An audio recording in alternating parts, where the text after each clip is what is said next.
Hello, I'm Dr. Alan Wolfelt.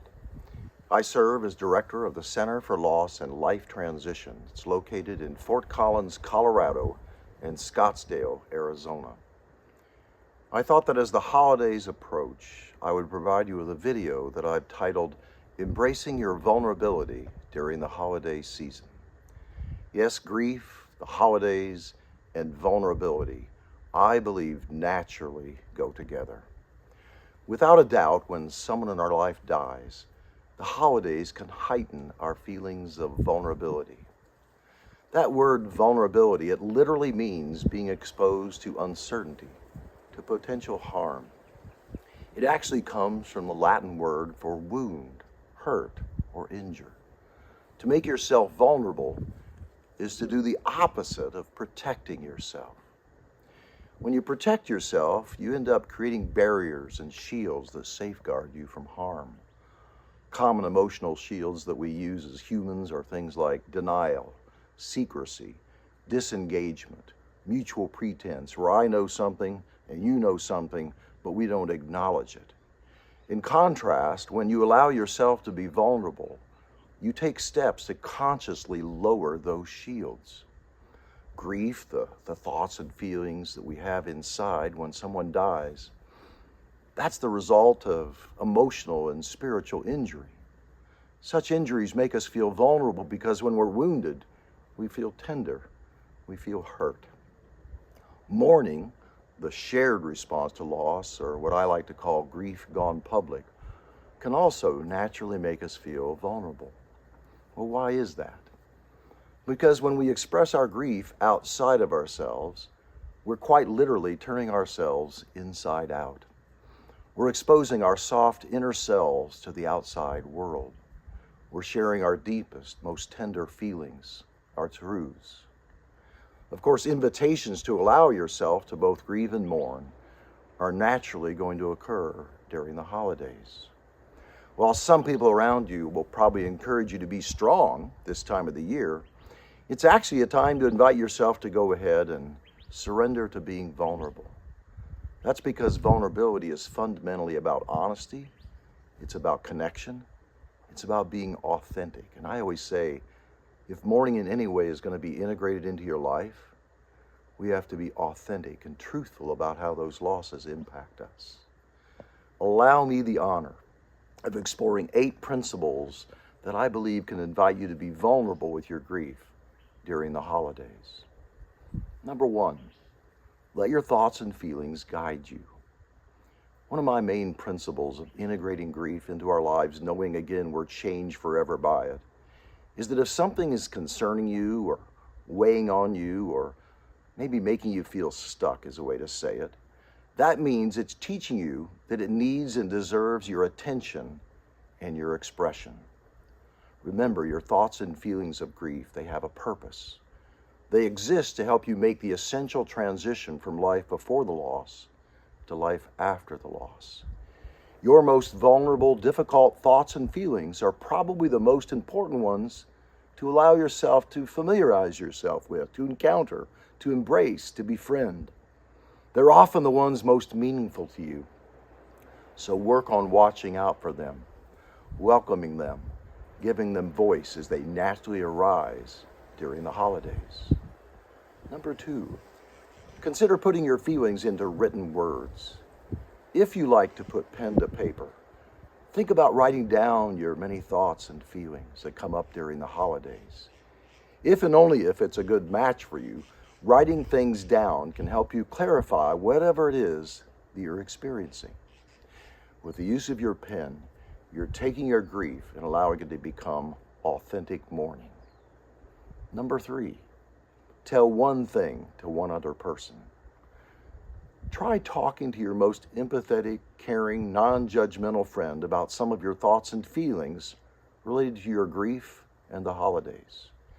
Allow yourself to tell them one thing you may even be afraid to express out loud. Then see how they respond. Hopefully, they'll be able to be of support to you.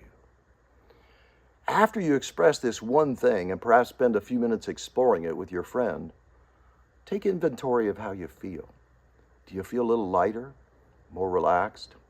I often find that one small experience of sharing leads to more sharing. That's because vulnerability, it creates connection. It invites self-compassion. Number 4, respond authentically to the question, how are you doing? Sometimes during the holidays, you'll find somebody is bound to ask you, how are you doing? And before you know it, if you're not careful, you'll respond by saying, I'm okay, and how are you? In other words, it invites a cliched interaction. They lie, you lie, we lie, when in fact, we often need to be authentic. So the next time this happens, allow me to encourage you to consider giving a more honest, vulnerable response to this question. For example, if you're struggling with low energy or inability to focus during the holidays, having brain fog perhaps, which commonly occurs this time of year, go ahead and share that, say that. Whatever is on your mind and on your heart, share at least a little bit of it. The more honest you are with yourself and those around you, the more change, the more movement can occur with your grief as you allow yourself to authentically mourn. Number 5, wear your heart on your sleeve. Just as the Victorians wore black armbands when they were in mourning, I often find it helpful to suggest that wearing a symbol of some kind invites people to acknowledge your death and to support you in your grief. Wearing a symbol and having people ask you about it creates an opportunity to acknowledge the significance of your life loss. At the Center for Loss and Life Transition, we've often provided to people in grief a gold embossed pin that literally reads, "Under Reconstruction." That kind of outward sign or symbol of your loss presents to those around you that you're ready and you're willing to discuss something that's deeply important to you, that's life-changing. You'll also find out who can be of support to you and who cannot. Number 6, actively remember. In grief, contrary to popular belief, it is in fact necessary to go backward before in any way you'll be able to go forward. Spending quality time exploring and reviewing memories is central to going backward. You're working to shift the relationship from one of presence to one of memory. Well, during the holidays, we naturally think more about the history of the relationship we've had with those that go before us, and we naturally often review the circumstances surrounding the death.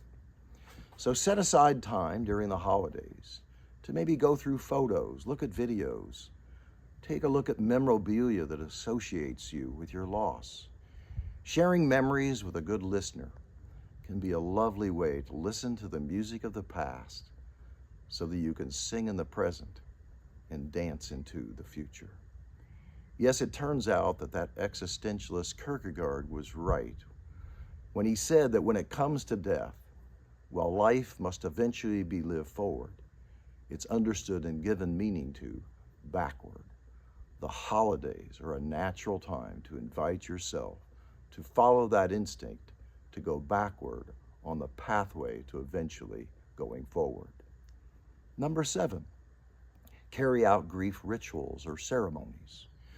Grief rituals are among the most powerful mourning actions you can take, and holiday times are a great time to carry them out. I always say that when words are inadequate, have a ceremony.